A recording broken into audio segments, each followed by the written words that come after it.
নমস্কার বন্ধুরা, ট্যুর ইনফরমারে আরও একটি নতুন ভিডিওতে আপনাদের স্বাগত জানাই। আজ আমরা এসে গেছি বাঁকুড়া জেলার ঝিলিমিলি ঘুরতে।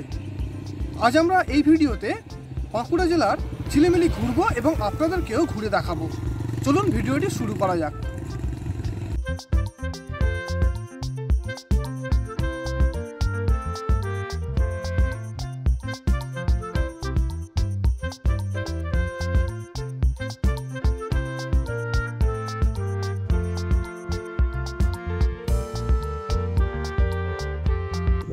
বন্ধুরা, এখন আমরা এসে পৌঁছেছি ঝিলিমিলির তালবেড়িয়া ড্যামে।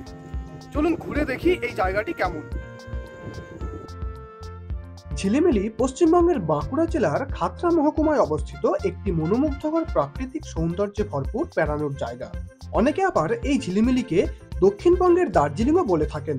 ঝিলিমিলি পুরুলিয়া, বাঁকুড়া এবং মেদিনীপুর সীমান্তে অবস্থিত এবং বাঁকুড়া শহর থেকে এর দূরত্ব মাত্র 30 কিলোমিটার।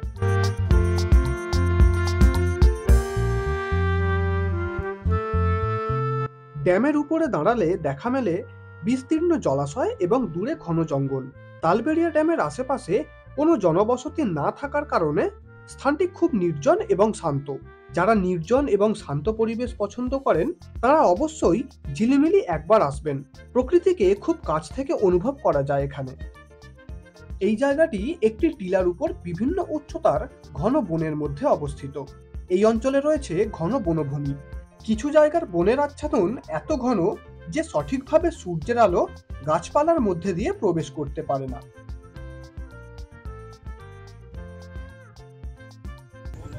বন্ধুরা, তালবেড়িয়া ড্যামের ঠিক পাশেই এই যে ফাঁকা জায়গাটি দেখা যাচ্ছে, এটি হলো পিকনিক স্পট। আপনি শীতকালে চাইলেই এখানে এসে পিকনিক করতে পারেন। রান্নার জন্য জলের সুব্যবস্থা রয়েছে এখানে। তালবেড়িয়া জলাধারে বোটিংয়েরও সুব্যবস্থা রয়েছে। আপনি চাইলেই জলাধারটি নৌকা করে ঘুরে নিতে পারেন এবং চাইলেই এই জলাধারে স্নানও করতে পারেন। এখানে দেখা মেলে নানান জাতের পাখি, যার মধ্যে ময়ূর অন্যতম। এই স্থানটি শীতকালীন পিকনিক করার জন্য একটি আদর্শ স্থান। তাই শীতকালীন পিকনিকের জন্য প্রচুর পর্যটক ভিড় করেন এখানে। তবে যদি ঝিলিমিলিকে সঠিকভাবে দেখতে চান এবং সঠিকভাবে উপভোগ করতে চান তাহলে শীতকালটা এড়িয়ে যাওয়াই ভালো। প্রসঙ্গত বলে রাখি, এই তালবেড়িয়া জলাধারের কাছে বড় বাস আসে না, তাই ছোট গাড়ি নিয়ে আসাই ভালো। তালবেড়িয়া জলাধারে কিছুটা সময় কাটিয়ে আমরা বাইক নিয়ে বেরিয়ে পড়লাম সুতান জঙ্গলের উদ্দেশ্যে।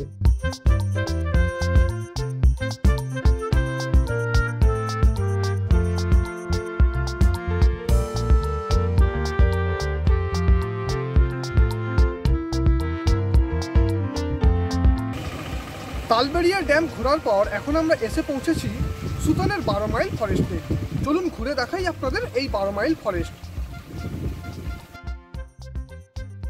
সুতান জঙ্গলের মধ্যে দিয়ে প্রবাহিত হয়েছে কংসাবতী নদী এবং এই নদীর তীরগুলি পিকনিক করার জন্য উপযুক্ত স্থান।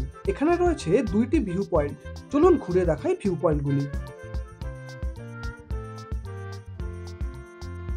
সুতান জঙ্গলটি মূলত পার্বত্য অঞ্চলের মধ্যে বিস্তৃত, তাই বাইক চালিয়ে রাস্তার চড়াই উতরাই এবং সবুজ নির্জন ঘন জঙ্গলের মধ্যে দিয়ে যেতে যেতে সত্যিই খুব রোমাঞ্চ বোধ করছিলাম। আমরা বর্ষায় এসেছি, তাই জঙ্গল আরো সবুজ হয়ে উঠেছে।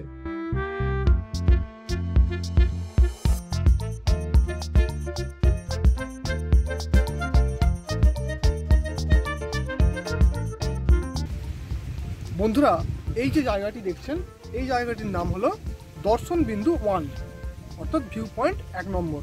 তো এখান থেকে ভিউ তেমন কিছু পাওয়া যায়নি। তো আপনাদের চলুন 2 নম্বর ভিউ পয়েন্টটি দেখাই। ওখান থেকে মুকুটমণিপুর ড্যাম দেখা যায়।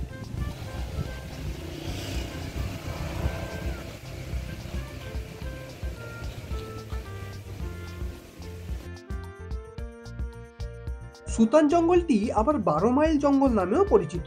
এই দীর্ঘ রাস্তা জঙ্গলের মধ্যে দিয়ে যেতে যেতে সকল ভ্রমণ প্রেমী এবং প্রকৃতি প্রেমীর কাছে স্বর্গীয় সুখ বলে মনে হতে পারে।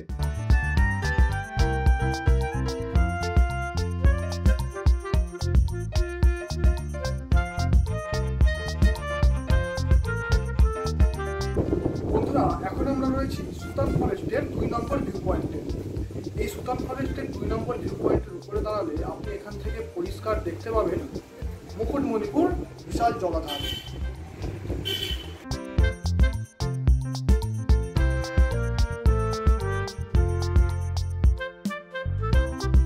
এবার বলি এখানে আসবেন কিভাবে, থাকবেন কোথায় বা খাবেন কোথায়।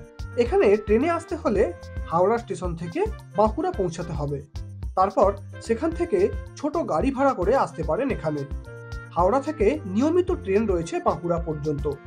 আর যদি বাই রোড আসতে চান তবে কলকাতা থেকে আসানসোল দুর্গাপুর হয়ে আসতে পারেন বা ঝাড়গ্রাম বেলপাহাড়ি হয়েও আসতে পারেন। এখানে রাত্রিবাসের জন্য রয়েছে একাধিক হোটেল, রিসর্ট এবং হোমস্টে। খাওয়া দাওয়া বাইরে করার মতো কোনো অপশন নেই বললেই চলে, তাই যেখানে থাকবেন সেখানেই খাবার পেয়ে যাবেন। একদিনের ছুটিতে বাইকে চড়ে সুতান জঙ্গল বেড়ানোর পর এবার আমাদের বাড়ি ফেরার পালা। ভিডিওটি শেষ পর্যন্ত দেখার জন্য ধন্যবাদ।